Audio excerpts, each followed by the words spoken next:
My name is Trang, I'm 28 years old, and I've never been the type to give up easily. But nothing could have prepared me for my first week at the new job. Just 2 weeks ago I was ecstatic.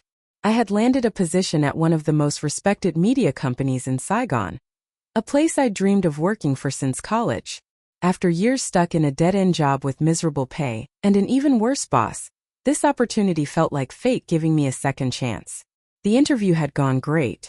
They told me I was hired because they wanted fresh energy, someone to reinvigorate a team that had lost its edge. I didn't realize at the time that lost its edge was corporate code for toxic and territorial. Still, I was hopeful.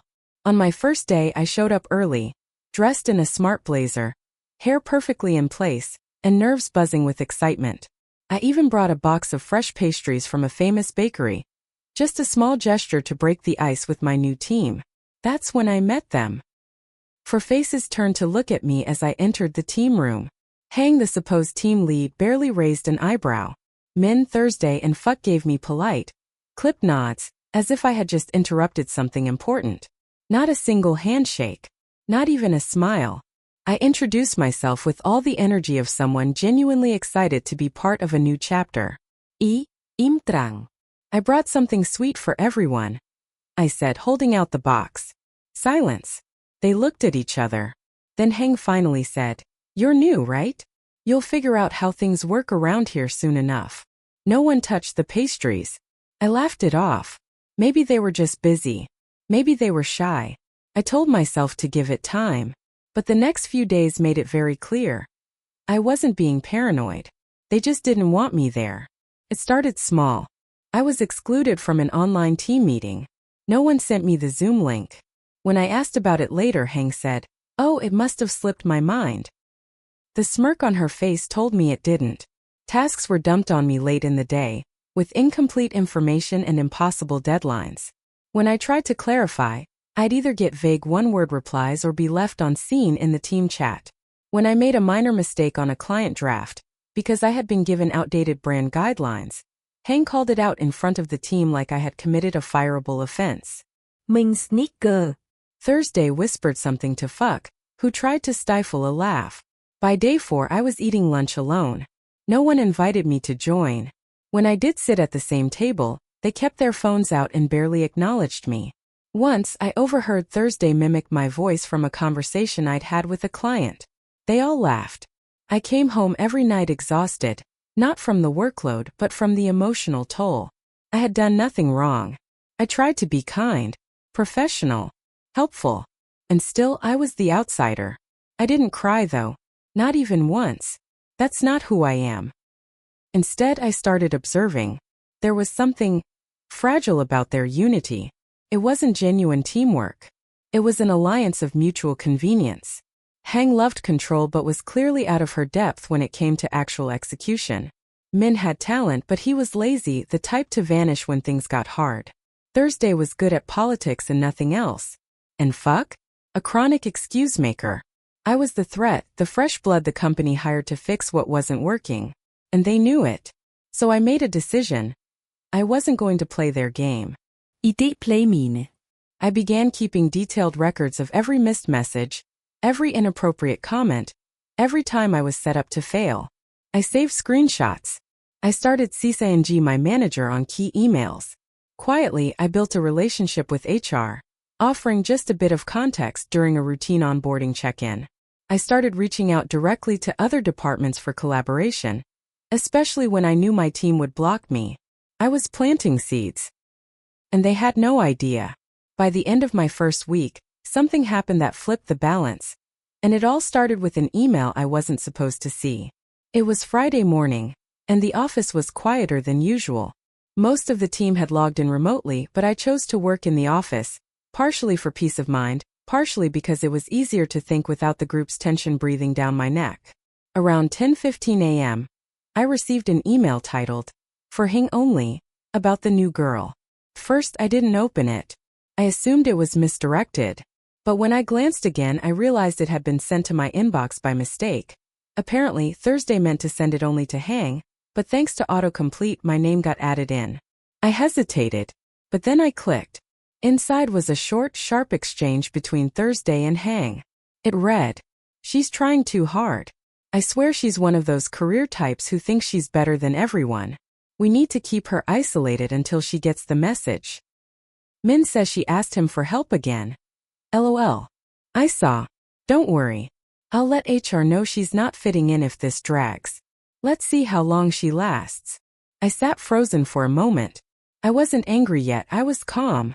Dead calm. Because finally I had what I needed, proof. They weren't just cold. They weren't just cliquey. They were actively plotting to drive me out. But what they didn't know, and what made this moment powerful, was that I'd been preparing for this exact situation. That same afternoon during my scheduled check-in with Ms. Lan from HR, I brought it up delicately. I wanted to flag a concern, not to complain, but to provide context if anything escalates. I've noticed some passive resistance from the team, and then I accidentally received an internal message I don't think was meant for me. Lan asked if I still had the email. I did. I forwarded it, along with a clean summary of incidents from the past week, every vague task, every missed meeting, every cold shoulder. No embellishment. Just facts. Lan's expression turned serious. You've handled this very professionally. Thank you for documenting everything. That weekend I didn't rest.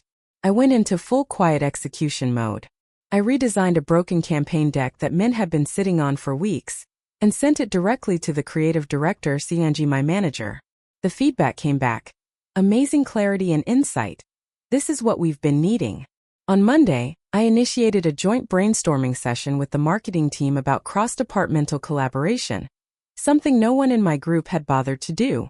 By Wednesday, people outside my team were inviting me into their Slack channels, asking for my opinion. Inside my team, the mood had shifted. Cold glares turned into confusion. Conversations in the group chat started happening in private messages, with me increasingly left out. But I wasn't invisible anymore. I was visible to the right people. That Thursday, I noticed Hang spending a long time in a closed-door meeting with HR. She walked out looking pale. By Friday, HR called me back in. Lan looked almost amused. "We're planning a restructure. No immediate changes for you, but you may notice some adjustments in the weeks ahead." Adjustments? I almost laughed. That afternoon, a message popped up in our internal system. "Hi HR. I'd like to formally request a transfer to another department or team. I don't feel I'm able to contribute effectively in my current structure." It was from Min. Then another. From Thursday. Followed shortly after by one from Fuck. 3 transfer requests. In one day. And just like that, the war I never started was ending on my terms. When 3 team members request a transfer within 48 hours, people notice. By Monday morning, the whispers had started. Not from the original team, they were too busy packing up their emotional baggage, but from other departments. Hey, Chang. What happened with the creative team? Did you shake things up in there? I smiled politely. I just did my job. But the truth was this wasn't over. Not yet. My goal wasn't revenge, it was reclamation. I didn't want to punish anyone. I just wanted my dignity back, and a space where I could actually do my work without sabotage. That week, HR made it official. Min was transferred to a junior content support role in another branch. Thursday was placed on performance probation, and reassigned to assist the admin team, and Fuck, the king of excuses, was told to report directly to IT, where they could better utilize his technical background. Only one person remained in my orbit, Hang. And unlike the others, she didn't leave quietly. I came into work Wednesday morning to find her seated at my desk. Not her desk. Mine. "Do you think you've won?" she said quietly, not looking at me. I placed my bag down beside me and responded evenly. "I didn't know we were in a competition." She stood up, brushing imaginary dust off her jacket. "They think you're clever. But I've seen your type before. You climb fast and fall faster. Just wait." Then she walked out. It was dramatic, cinematic even, and a little pathetic. I didn't respond. There was no need. 2 days later, HR sent me a confidential notice. Hang had submitted her resignation. Personal reasons. Effective immediately. That afternoon, My manager invited me into a glass-walled meeting room. I thought it would be about wrapping up the week. Instead, she said, "Trang, you've handled a toxic situation with incredible maturity. We'd like to offer you interim team lead responsibilities, just for the next few months, until we sort things out." I blinked. "I've only been here. What, 3 weeks?" "Yes," she nodded. "And in those 3 weeks you've improved communication with 3 departments, revived a stalled campaign, and documented a textbook case of coordinated internal harassment.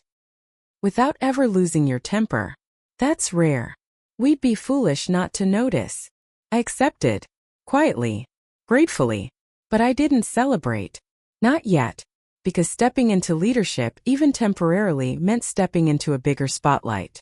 And I knew from experience that the spotlight came with shadows. Still, I spent that weekend building something I hadn't had before. A real plan. I sketched out an onboarding document for new hires that focused not just on tools and timelines, but on culture, how to build safe, inclusive communication. I created a Google Drive filled with best practices and past examples of great teamwork. And I drafted a welcome email template with an actual human tone. Not the robotic scripts I'd been given when I joined. I wasn't just taking over a broken team.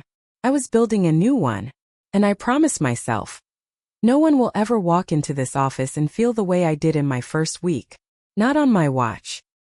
Taking over as interim team lead wasn't just a promotion. It was a spotlight. One that came with invisible heat. In the first 2 weeks, I focused on reconstruction. The old team was gone. The room, once filled with icy silence and judgmental stares, now had the freshness of possibility. HR helped me interview and onboard 2 new junior creatives, both fresh graduates with wide eyes and eager energy. I also reached out to a senior copywriter from the strategy department, and to join our projects part-time. She was sharp, funny, and had no patience for office politics. We clicked immediately. The new group gelled faster than I expected. We ran our first collaborative brainstorming session with laughter instead of tension. Campaign drafts were turned in on time, sometimes early. My team started getting mentioned by name in company-wide update emails. People in the break room stopped calling me the new girl. They started calling me Trang from Creative. Felt good. But comfort is a luxury that rarely lasts. One afternoon, while waiting for coffee in the lounge, I overheard 2 senior staff members talking, not realizing I was standing behind them. "She's trying too hard. Every time I pass by that team room, it's like a TED Talk happening in there." HR should have just merged them with strategy. This kind of quick-fix leadership never lasts. Trust me. The words weren't the problem. It was the tone, dismissive, bitter. The kind of resentment that festers quietly in corners, waiting to strike when no one's watching. That week, my project proposal, a bold campaign pitch for a sustainability client, was rejected without explanation by the department head, Mr. Bao. Odd, considering he'd greenlit far weaker ideas in the past. I asked for feedback and received a curt 2-sentence response. Not aligned with department vision. Try again. I knew that tone too. I had seen it in the old team. Only now it was coming from above. Success was making people uncomfortable. I wasn't part of the old boys club. I didn't play politics. I didn't wine and dine or gossip in the smoking area. I did the work. And I lifted others while doing it. Apparently that was threatening. But here's the thing. I didn't come this far to back down. Instead of sulking, I gathered my team that evening and said, "We're reworking the pitch. But this time we're not just selling a campaign. We're selling a mindset. I want us to build something so strong, so clear, that no one can dismiss it without looking foolish." We stayed late and brought pizza. The juniors pulled out whiteboards. We rebuilt the proposal from the ground up, this time with deeper analytics, market research, and a brand story so compelling, it nearly brought one of them to tears during the test run. We submitted it again. And I CC'd not just Mr. Bao, but 3 other senior directors whose departments aligned with the campaign's theme. I didn't break any rules. I just ensured visibility. 3 days later, I got a message from one of those directors. "Trang, brilliant work. Let's discuss this in the monthly showcase. We want to put your team's approach front and center." That same morning, HR forwarded me a private compliment from the COO. Suddenly, Mr. Bao was very interested in refining the idea together. But I wasn't here for ego boosts or half-hearted apologies. I was here to create space for people like me, people who did the work, not the politics. Still, I knew the knives were out. Success, no matter how humble, always casts a shadow. And mine was growing longer. Just when I thought the worst was behind me, the real test arrived. It came on a sunny Tuesday morning, wrapped in corporate language and a forced smile from my department head. I was called into a strategic development meeting with HR, 2 senior managers, and Mr. Bao. That alone was a red flag. They began with praise, always a warning sign. Trang, your leadership has been impressive. Your team's turnaround is a model for cross-functional collaboration. We've been watching you closely. Then came the pivot. As part of our restructuring efforts, we've decided to integrate your team under the strategy division, where they'll be more aligned with long-term company goals. You'll still be involved in direction, just with added supervision and support. Translation: we love what you've built, now hand it over. The strategy division was run by one of the very people who had once whispered behind my back. It was no secret they didn't appreciate my independent approach, or the visibility I had earned. What they wanted was simple: absorb the credit, dilute the influence. I looked around the table. Smiles. Nods. As if this was a gift. I thanked them politely. Then I asked for 24 hours to consider it. That evening I sat alone in the office, staring at the whiteboard we had scribbled on weeks ago. Notes. Arrows. Big dreams. I thought of my juniors, how they had bloomed when finally given room to speak. I thought of An, who had once told me, "Trang, you make people feel like they matter." And I made a decision. The next day, I walked back into the same glass meeting room. "Thank you for the offer," I began calmly, "but I'll be declining." You could have heard a pin drop. Mr. Bao cleared his throat. "That's not really." "I know," I said, holding his gaze. "But I've already submitted my letter of resignation to HR. Effective in 2 weeks. The HR rep blinked. "Trang, we didn't expect." "I understand. But I didn't build this team just to watch it be gutted and repackaged for someone else's ladder. I respect what this company is trying to do, but it's no longer aligned with what I believe in." And with that, I left the room. But the story doesn't end there. Within days, messages poured in. Former coworkers. Even 2 department heads. Some were shocked. Some quietly applauded me. One wrote, "You've got more spine than the rest of us combined." But the most unexpected moment came from my own team. The juniors, those once silent newcomers, requested a meeting with HR and refused reassignment under strategy. Instead, they submitted a joint proposal to form a new pilot unit, led by and modeled after what we had built together. It was approved. A month later, I got an email. "Hey Trang, just wanted to let you know we're launching that campaign you built. Still using your brand vision. We even kept your welcome email template for new hires. Hope you're doing amazing."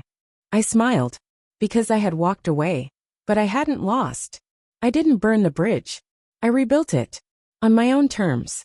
And now, it stood as a reminder that even in the coldest corporate worlds, integrity is louder than politics, and quiet leadership echoes the longest.